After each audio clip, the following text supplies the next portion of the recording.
Hi friends, welcome to Mouni vlogs. எல்லாரும் எப்படி இருக்கீங்க? நான் ரொம்ப நல்லா இருக்கேன். என்னடா இடியாப்பத்தோட வீடியோ ஸ்டார்ட் பண்ணியிருக்கீங்கன்னு நினைக்கிறீங்களா? ரொம்ப நாள் கிரேவிங்ஸாக இருந்துச்சுங்க இடியாப்பம் மேலே. ஸோ இன்னைக்கு அம்மாவை செய்ய சொல்லி சாப்பிட்டாச்சு.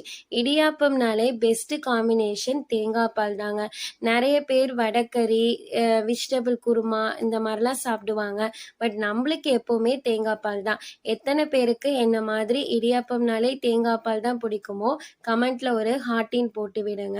ஸோ நல்லா சாஃப்டாக இருந்துச்சு. இது வீட்டில் அம்மா ரெடி பண்ண மாவு ரொம்பவே சூப்பராக இருந்தது. இதோட ரெசிபி வேணும்னா சொல்லுங்கள், நெக்ஸ்ட் வீடியோவில் ஷேர் பண்ணுறேன்.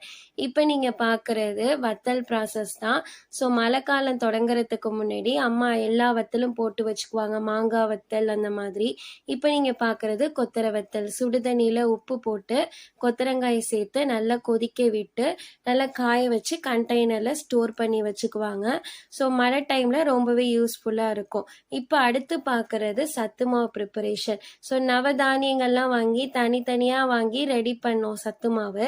ஃபஸ்ட் டைம் ஒரு ரெடிமேட் மிக்ஸ் வாங்கி எப்படி இருக்குன்னு ட்ரை பண்ணி பார்த்துருக்கோம். ஸோ இது எப்படி இருக்குன்னு நான் யூஸ் பண்ணிவிட்டு உங்களுக்கு நெக்ஸ்ட் வீடியோவில் வந்து ஷேர் பண்ணுறேன்.